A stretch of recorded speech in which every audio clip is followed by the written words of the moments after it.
General caste में रखा हुआ है, 1% वैश्य, ठीक है, और आधा % ब्राह्मण, सिर्फ आधा % ब्राह्मणों में भी मुट्ठी पर वो चितपावत जिनका जिक्र ये कर रहे थे, वो पूरा शासन प्रशासन चला रहे हैं, और हम लोग लाइन में खड़े होकर के भिखारी की तरह भीख मांग रहे हैं, हमारा बैकलॉग भरो।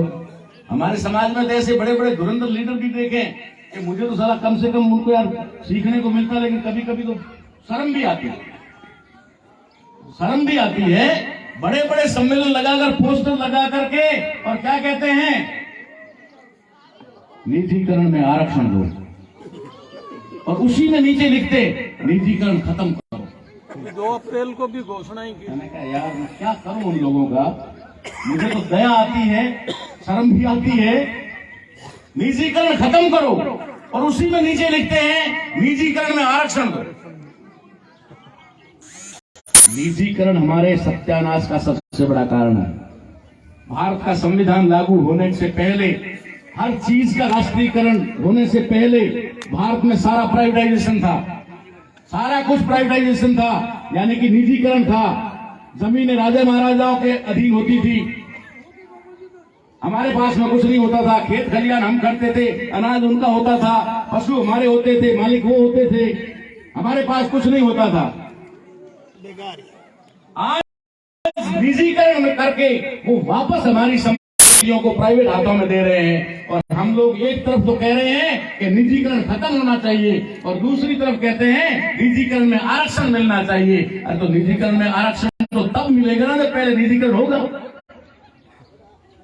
यानी आप इनडायरेक्ट रूप से या डायरेक्ट रूप से सरकारों से कह रहे हैं कि निजीकरण करो, हाँ हमें तो भीख दे देना थोड़ी बहुत, झाड़ू वाली जगह पे, कहीं झाड़ू सफाई वाली जगह पे हमको दे देना, हम उतने से संतुष्ट हो जाएंगे। अरे निजीकरण नहीं, लोग मुझसे पूछते हैं, कई बार अंदरूनी बातें बाहर नहीं करनी चाहिए लेकिन करनी पड़ती है। लोग मुझसे पूछते हैं कि अगर पूरा 90% तो उन्होंने प्राइवेटाइजेशन कर दिया है, अब आप कैसे करोगे, अब तो देश तो हाथ से गया। मैंने कहा भैया जोधपुर का किला भी जब कोई बना रहा था ना, तो बड़ा चौड़ा चौड़ा घूम रहा था, ठीक है ना, मैं किला बना रहा हूँ, ठीक है, घूम रहा था ना, मेरी तो हजारों सैकड़ों पीढ़ियां इसमें राज करेगी, पता नहीं कहाँ गायब हो गए है, पता आजकल के एड्रेस तो अच्छे भले गायब हो जाते हैं, वो चले गए तो इनकी तो क्या औकात है। हमें तो एक झटके में पार्लियामेंट में एक रेजोल्यूशन पास करना है कि जब भारत के संविधान लागू होने के बाद में जितने अमेंडमेंट करके जो प्राइवेटाइजेशन किया जाता है, उसके सारा का सारा राष्ट्रीयकरण किया जाता है, एक ही लाइन, ठीक है। अब मान लो अडानी कहेगा मेरा कैसे छीन रहे हो, ठीक है, तो अडानी के भी तो कोई अधीन होंगे ना लोग, उनको कह देंगे लो भाई तुम उसके सीईओ हो, तुम मैनेजिंग डायरेक्टर हो, तुम असिस्टेंट मैनेजर डायरेक्टर हो, चलो तुमको सबको आईएएस की रैंक, आईएएस की सुविधाएं, ठीक है, ये तुम्हारा प्रमोशन, ठीक है, आराम से बंगला गाड़ी सब मिलेगा, पेंशन मिलेगी, सब कुछ मिलेगा, ठीक है।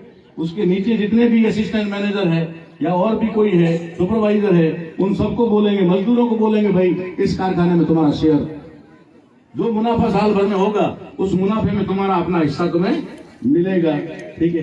अब बच्चा कौन, सिर्फ अडानी, ठीक है, उसको बोलेंगे भाई चुपचाप गेट से बाहर हो जा, नहीं तो फिर ये क्या नहीं हो सकता यार, सारे रास्ते पड़े, कोई मुश्किल काम नहीं। हमारे लोग डर रहे हैं कि कुछ नहीं होगा, अब तो कुछ नहीं होगा, मोदी ने सब कर दिया है, वो कर दिया है। अरे मोदी जैसे तो पता नहीं कितने सैकड़ों इस धरती पे आए और चले गए, पता नहीं कितने तानाशाह इस दुनिया में आए थे, सारे के सारे खाक हो गए, लाख हो गए, कौन सी बड़ी बात है। लेकिन अगर तुम्हारे में समझ पैदा हो जाएगी, तुम्हारे में एकता हो जाएगी, तो दुनिया की कोई ताकत तुम्हें गुलाम बना के नहीं रख सकती। ये एकता कायम करके रखोगे, और हम पूरा आपसे अनुरोध करते हैं कि हम भारत को एक राष्ट्र बनाएंगे और पूरी की पूरी संपत्तियों को राष्ट्रीयकरण करेंगे। जो कुछ भी आज की तारीख में प्राइवेट है वो सारा राष्ट्रीयकरण होगा, ये हम करेंगे जब हमें मौका मिलेगा, और जब भी मौका मिलेगा, हम नहीं तो हमारे साथी जैसे ही मौका मिलेगा ये किया जाएगा। इसलिए प्राइवेटाइजेशन कोई बड़ी बात नहीं है, उनको करने दो, जो तुम्हें करना है कर दो, हम तो एक ही झटके में कर देंगे। हैं? वो तो उन्होंने हमारे लोगों को खुद को नहीं पता, जय जय जय जय जय भीम, बस खुश हो गए, चौड़े हो गए। लेकिन आज तो इतने नारे मैंने लगाए, अभी वीडियो बना करके वायरल कर देंगे। अगर तुम जय भीम करते हो, अगर तुम डॉक्टर अंबेडकर का नाम लेते, अगर तुम डॉक्टर अंबेडकर का अपने आप को अनुयायी मानते, तो तुम्हें यह पता होना चाहिए कि डॉक्टर अंबेडकर वो शख्सियत है जिसने 2200 साल की व्यवस्था को पलट के रख दिया, पलट के रख दिया। 2200 साल की, 22 साल की नहीं, ये तो सारी 20-25 साल की है। इसको पलटने में कौन सा बड़ा टाइम लग जाएगा। एक डॉक्टर अंबेडकर समाज में पैदा हो गया तो ये सारा का सारा उलट के रख देगा, जैसा कि 2200 साल की व्यवस्था को धड़ल्ले से पलट के रख दिया।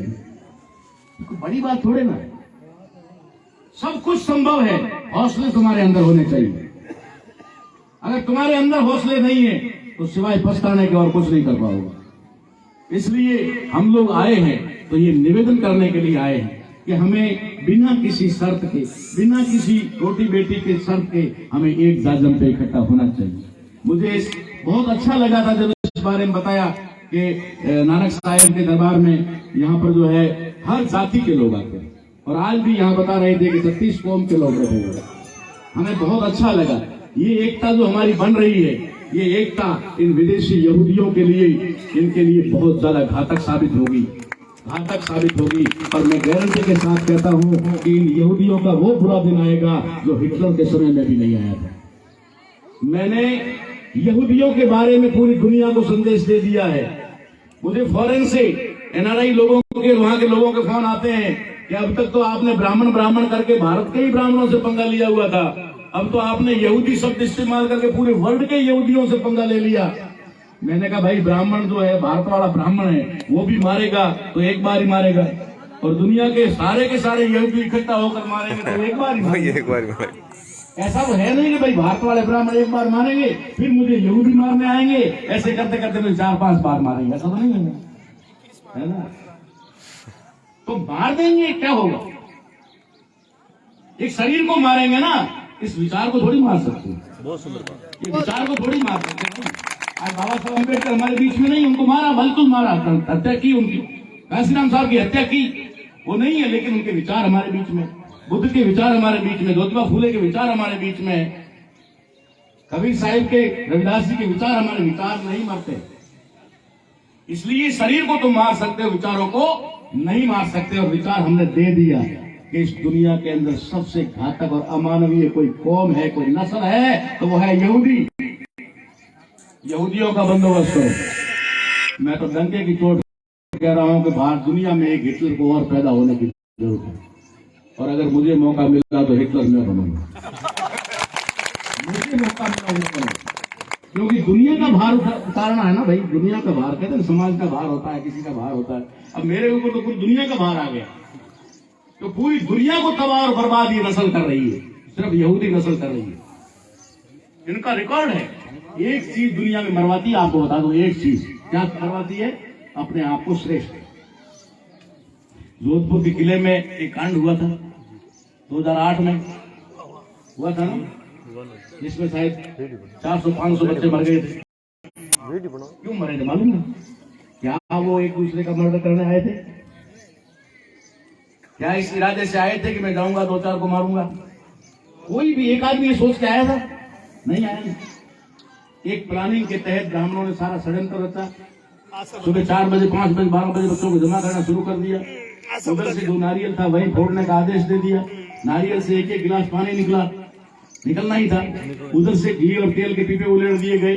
दोनों तरफ से ढलान थी, और वहां पर बिना किसी इरादे के ही 400-500 युवा मारे गए। बता दिया, ठीक है।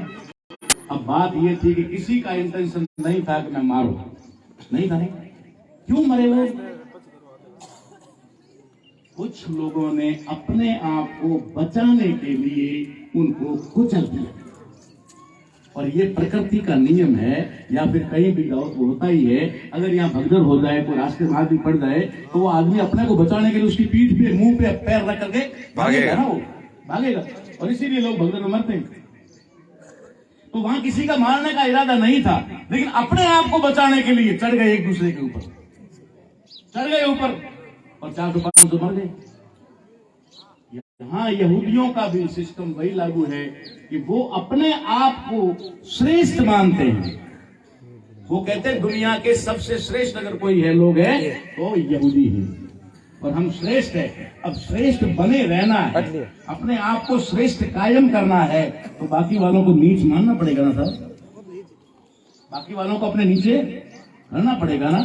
अगर वो प्यार से रहे तो ठीक, शर्म से रहे तो ठीक, नहीं तो मार से रखना पड़ेगा ना। ये अपने आप को श्रेष्ठ साबित करने के लिए कि दुनिया में हम श्रेष्ठ हैं, इसलिए वो हमेशा अत्याचार और अन्याय का रास्ता अपनाते हैं। इन यहूदियों का बंदोबस्त अब होकर के रहेगा, किसी भी कीमत पर हमने चैलेंज कर दिया है। कई लोग हमारी बातों से डरते भी है, काम करते हैं, कई बार बंचों के ऊपर बोलने से तुरंत पीछे से कोट खींच लेते हैं। अरे नहीं। मैंने कहा भाई तू कुछ भी कर ले, तो सोशल मीडिया तो हमारे बाप का है, वहां पर हम लोग हैं, कोई दिक्कत नहीं है। तो आप लोगों को आपको ये एहसास होना चाहिए कि आप इस धरती के देश के मालिक हैं, ठीक है ना।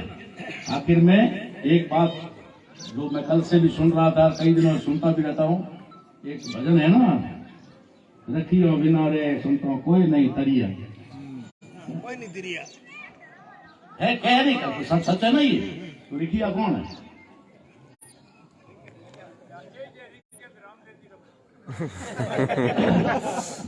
बहुत अच्छी बात की, बहुत अच्छी बात की, यही है। अब ये अगर ये रिखिया है और इन रिखियों के बिना कोई तर ही नहीं सकता, कोई पार नहीं जा सकता, तो यार आप पता लगाओ ना आप में कितनी शक्ति है, आपके अंदर कितनी शक्ति है कि आपके बिना तो अच्छे महापुरुष भी नहीं कर पाए, पार नहीं हो पाए। तो ये तो सारा आपके हाथ में है। बस एक चीज है कि आपके अंदर जो हीन भावना है, उस हीन भावना को निकाल के फेंक दो। आपके अंदर से हीन भावना को निकाल दो, अपने अंदर एक भावना पैदा कर दो कि मैं इस देश का मूल मालिक हूँ।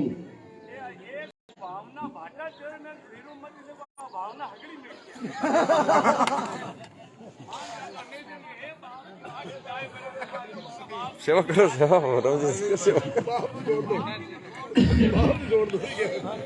चलिए बढ़िया है, ये भी सही कहा इन्होंने कि वो डर है आपके अंदर। हीन भावना के साथ साथ आपको डर को भी बाहर निकालना पड़ेगा। आज देखो एक चीज बताऊं आपको, खत्म करता हूं, बात हो जाती है लंबी, क्या करें। डर एक चीज है, ठीक है, जो जब तक आपके अंदर है, तो जैसे ये लोग कहते हैं ना आत्मा परमात्मा झींगना पूछा, तो मैं डर को सब आत्मा से जोड़ता हूँ कि आत्मा जैसे निकल कर किसी दूसरे में घुसती है ना, तो डर भी जैसे इधर से निकलेगा कहीं कहीं जरूर घुसेगा, बाहर से रह ही नहीं सकता। डर जो है ना वो हवा में रह ही नहीं सकता, कहीं खुले में रह ही नहीं सकता, इधर से निकलते ही फटाक से उधर घुस जाएगा, होश जाएगा। और ये बात मुझे आज से 20 साल पहले पता लगी। मैंने कहा डर निकलते ही दूसरी जगह घुस जाता है, तो मैंने कहा पहले अपने वाले को निकाल। मैंने साला अपना वाले को निकाल के बाहर फेंका, वो सीधा ब्राह्मण में घुस गया, सीधा ब्राह्मण में घुस गया।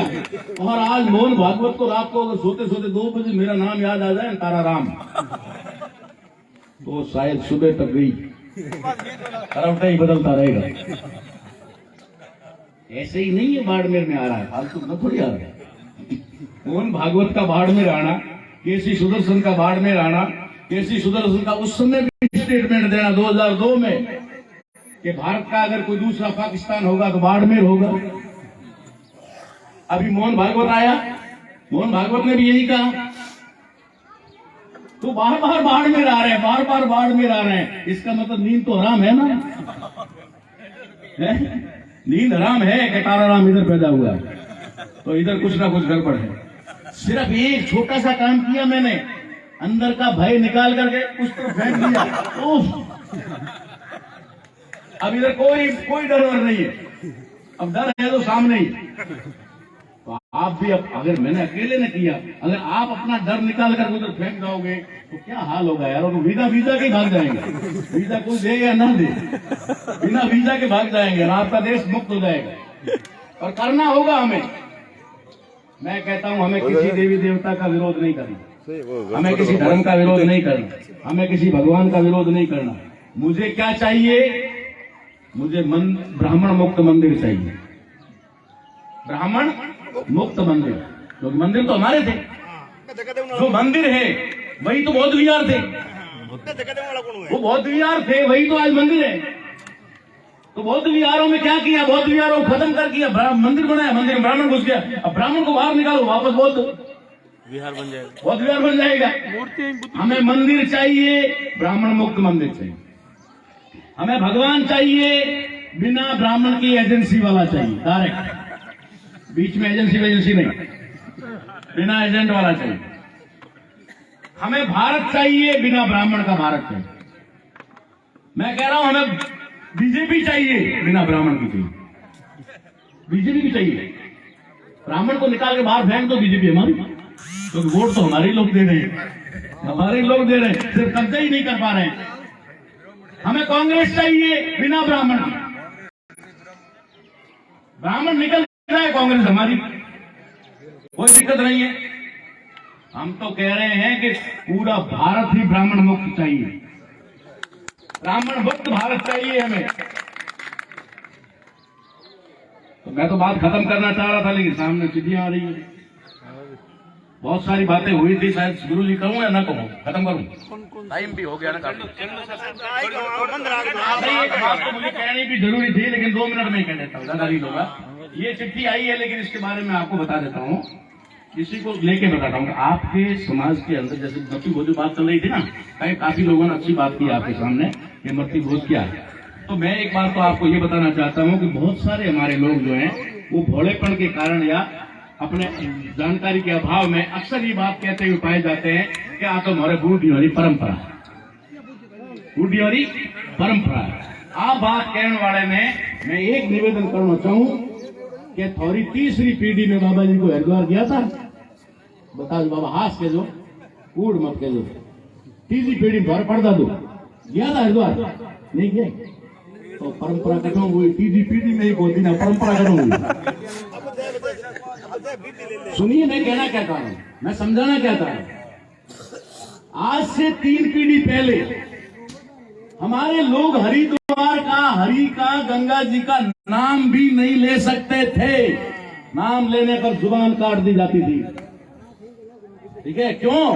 क्योंकि अगर आपने हरिद्वार का नाम लिया है, गंगा जी का नाम लिया, तो गंगा जी वहां पड़ी अपवित्र हो जाती थी। तुम्हारे नाम से, तुम्हारे सिर्फ नाम लेने से हरिद्वार और हर की पौड़ी अपवित्र हो जाती थी। इसलिए जब हमारे लोगों ने जब शुरुआत की 2-3 पीढ़ी पहले, तब तक डर ऐसा था अंदर मान्यवर कि यहां से रवाना होते थे ना, तब चर्चा में क्या कहते थे? गंगा जी जाओ कहते थे? नहीं। हरिद्वार जाओ कहते थे? नहीं। थोड़ा उगमना जाओ अगुण, थोड़ा उगमनो जानो है। गंगा जी और हरिद्वार नाम लेने का अधिकार नहीं था हमको, ठीक है ना? जब जाना शुरू हुए तब भी उगमना कहते थे, और वहां आने कोई नहीं देता था, बीच में फेंक के आना पड़ता था। यहाँ आकर बोल देते जाके आया, ना क्या आया, कई बार रेल में रह गया। तो ये समझना चाहिए कि ये हमारी परंपरा नहीं, हमारी परंपरा नहीं। मान लीजिए हमारी परंपरा बन गई और 3 पीढ़ी से 4 पीढ़ी से हम जा रहे, हम गंगा जी में नहा के आ गए, ठीक है? तो ये मेंढ के तो बेचारे नहीं होते पवित्र, थोड़ी है, लेकिन हम तो इंसान है ना, हम तो इंसान है, हम तो पवित्र होने ही चाहिए ना। तो क्या हम हरिद्वार जाके आए, गंगा जी की झारी घर पे लाके खोली, पूरे गांव को बुलाया, खाना भी ऊंची जाति के लोगों ने बनाया, हमको भी ऊपर से खिलाया, हुआ? अब यार कम से कम एक आदमी तो वहां होना चाहिए चौकी जाति वाला, वो ये कहेगा यार भाई कम से कम ये हरिद्वार जाके आया, ये तो आके हमारी थाली में खा लेगा, ये तो पवित्र है। अब तुम बाकी वालों को हम ऊपर से खिलाएंगे, पैसा हमारे आदमी का, खर्चा हमारा, सामान सारा का सारा ऊंची जाति वालों के पास, वो बना करके खुद भी खाएंगे, तुमको भी खिलाएंगे। है कि नहीं है? मैं झूठ तो नहीं बोल रहा। तो कम से कम जो हरिद्वार जाके आया, गंगा जी में नहा के आया, वो तो पवित्र हो गया है, उसको साथ ले लो।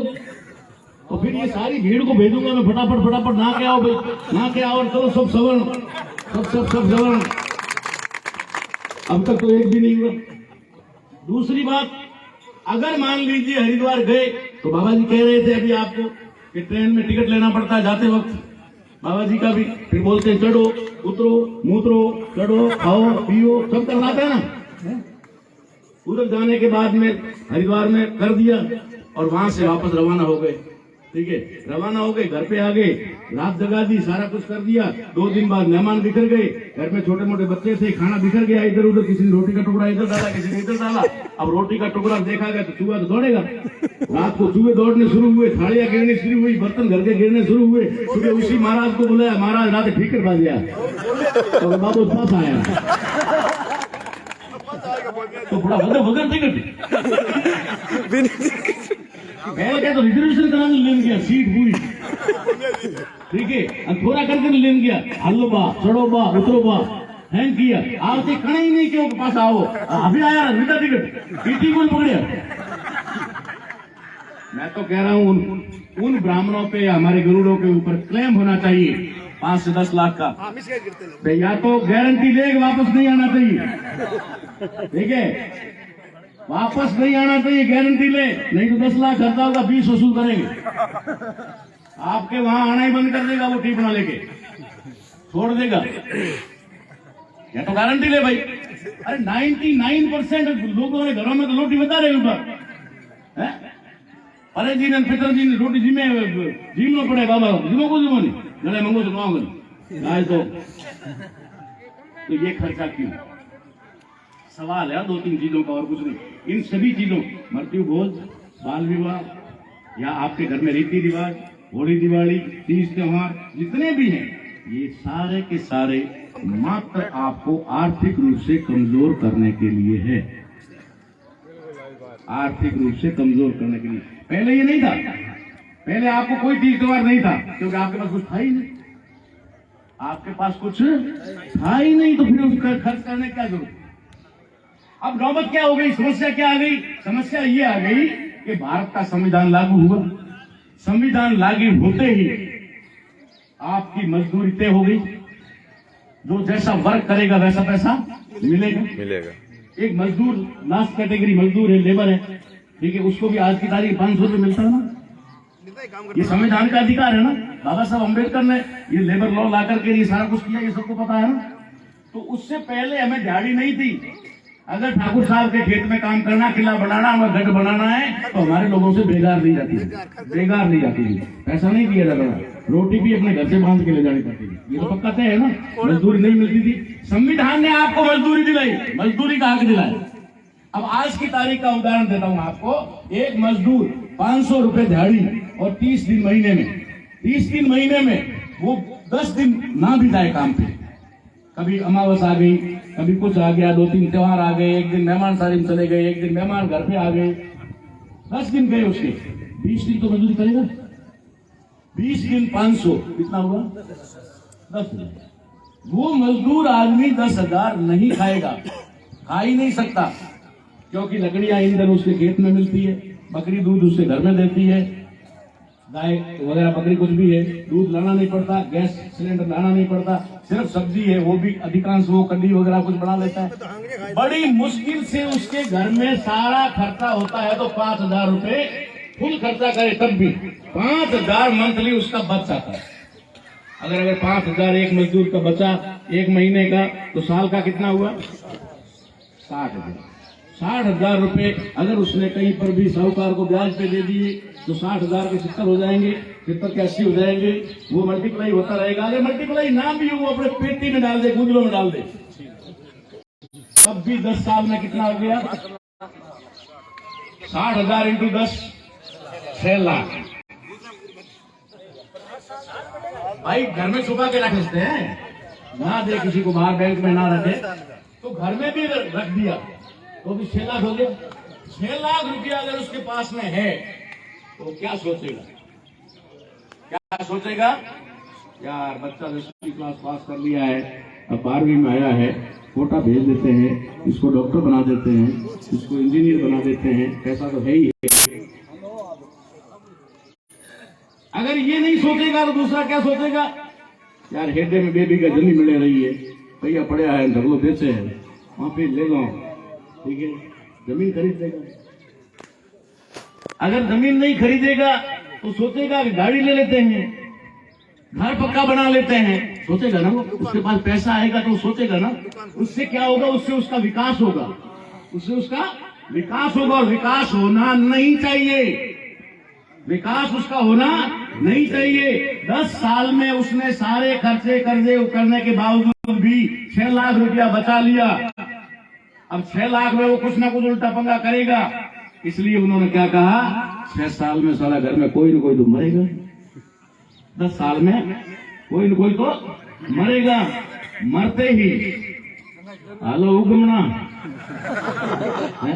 घरा भले जाए आत्मना, ठीक है, लाडला हाथ भले आवे कटोरो, ठीक है, वहां पे हुक्म ना जाए, वहां पर उजला, देखिए नहीं 12 मिनट बाद में देखो कपड़ा कौन थोड़ा तन में दे, वो तो मोमेरे वाला था जो फाटा पड़ा, उजला तो मोमेरे वाला है, मोह बाबरा माई तार उजला करे, मेलोडी कपड़ा माई उतरा वे लेना वे नवा उजला हुआ बड़ा। तो 10 साल में एक मृत्यु भोज करवा दो तो उसके 6 लाख तो हो गए और 2-3 लाख और करना एक्स्ट्रा हो जाएगा। अब जो 5 लाख आपके 5,000 जो खर्च हो रहे हैं ना, वो भी किसमें हो रहे हैं? वो आपके खर्च हो रहे हैं अगरबत्ती में, दिए में, धूप में, नारियल में, ठीक है, जात में, गाड़ी भाड़े लेने जानो है, जात देवा घरों हेंगों भेड़ा लेने जाना पड़े, पूरे कुटुंब ने लेने जाना पड़े, फोटो जोत लावनी पड़े, बड़ी काम करी जोत तो ठीक घड़ी घड़ी, ठीक है। पते दागण है, जम्मा है, जड़ बहन है, वाणी है, तीज है, त्योहार है, कभी महीने में 15 त्योहार आ रहा, आपका धन व्यर्थ खर्च हो रहा, व्यर्थ। बहन 15 दिन पहला आई थी, बढ़िया ड्रेस कर मिली, उडवणी कर मिली, जड़ दीकरो एक सगू पर छोड़ो परो, भाई माथे बाहर है, नाड़े खवड़ावनो पड़े, भाई तो हाथ में दिन हुई को नाड़े लेना आई, हमें नाड़े लेना इधर कि भैया पहल के हमारे एक ने ड्रेस ली, हमके घर बहनों ने भिड़ा लेना पड़े, ओ माया अनावश्यक है, आवश्यक था वो पहले कर दिया, आवश्यक था वो कर दिया, ये अनावश्यक हो गया। इस प्रकार से आपको डर दिखाए जाते हैं और डर दिखा दिखा करके आपका पैसा व्यर्थ कर करवाया जाता है। अरे वो पैसा उधर से बंद करो और अपने बच्चों की एजुकेशन पे लगाओ।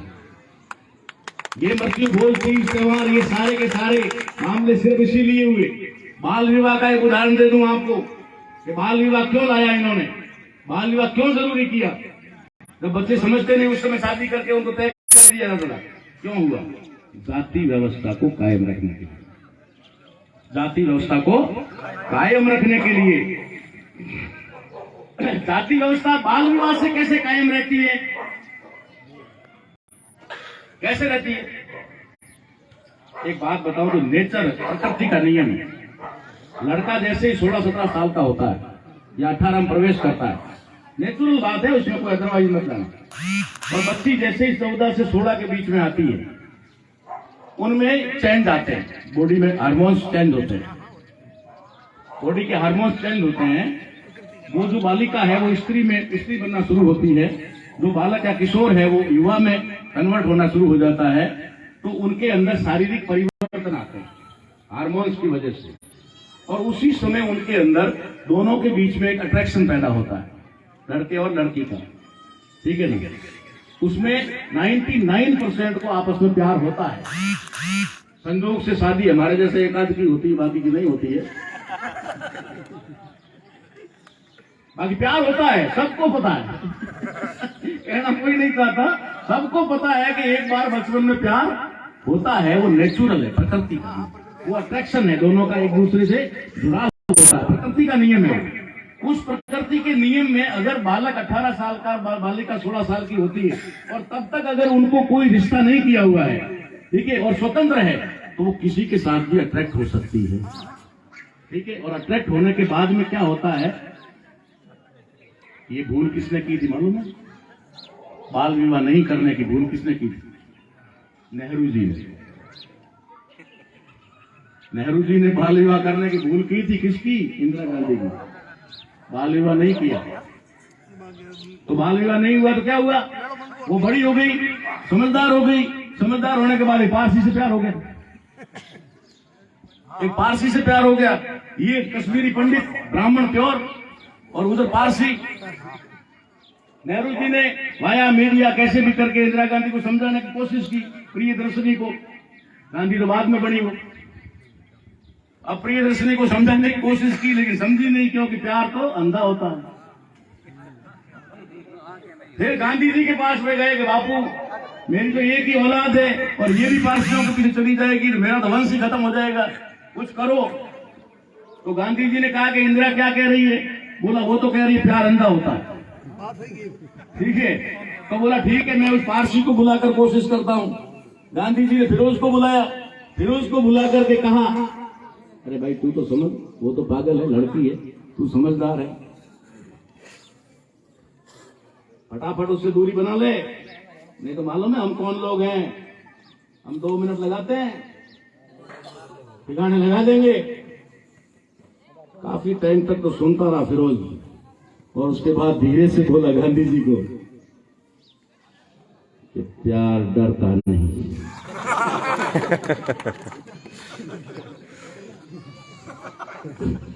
हमें डराने की कोशिश मत करो। मैं इंदिरा के बिना नहीं रह सकता, इंदिरा मेरे बिना नहीं रह सकती। अब मसला आगे बढ़ गया, दोनों के हाथ से निकलने लगा। फिर गांधी जी ने नेहरू जी को सलाह दी। क्या सलाह दी? यार जैसे तैसे करके अब इनका कोई न कोई रास्ता तो निकालो। अब गांधी जी ने बुलाया, गांधी जी ने बुला करके फिरोज को कहा कि तुम्हें एक शर्त पे इंदिरा से शादी करने की अनुमति मिल सकती है कि तुम मेरे बेटे बनो, मैं तुम्हारे ऊपर टांग घुमाता हूँ और तुम्हें बेटा देके गांधी का सरनेम देता हूँ, तुम्हें सरनेम देता हूँ गांधी, तुम फिरोज खान से फिरोज गांधी बनो तो तुम्हारी शादी हो सकती है। उसने कहा कि तू लालचंद बना, गोपीचंद बना, गोपीलाल बना, कुछ भी बना, बनने को तैयार हूं, लेकिन इंदिरा नहीं चाहिए, छोड़ूंगा। इंदिरा चाहिए चाहिए।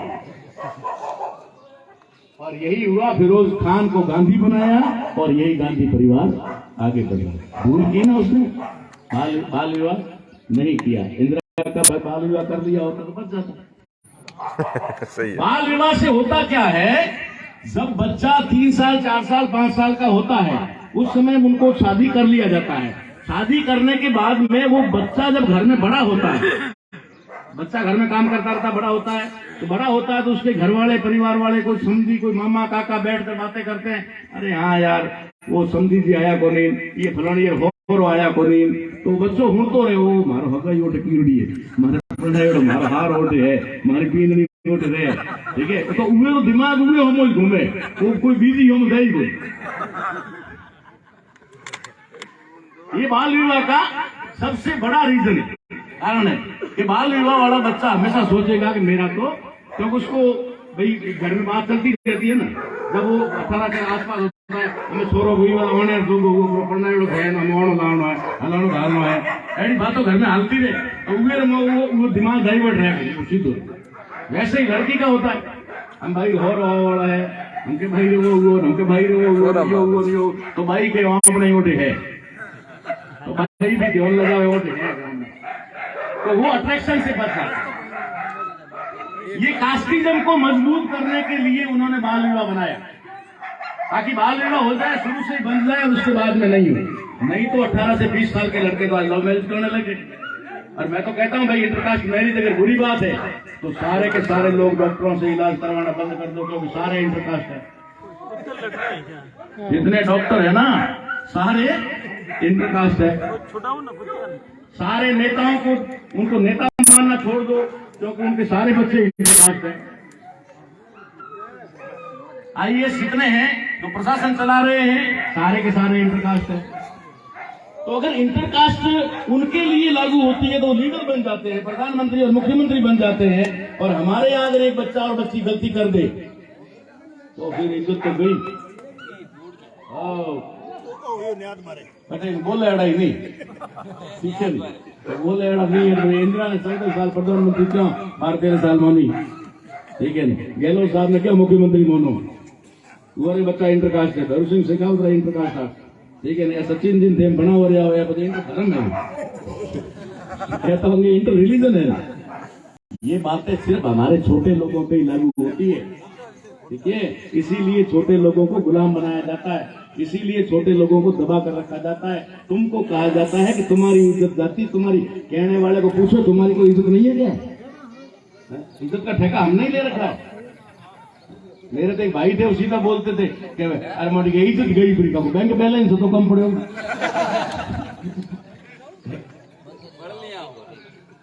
इस बातों को समझो एकजुट रहो बच्चों को पढ़ाई पे ध्यान दो बच्चियों को पढ़ाई पे ध्यान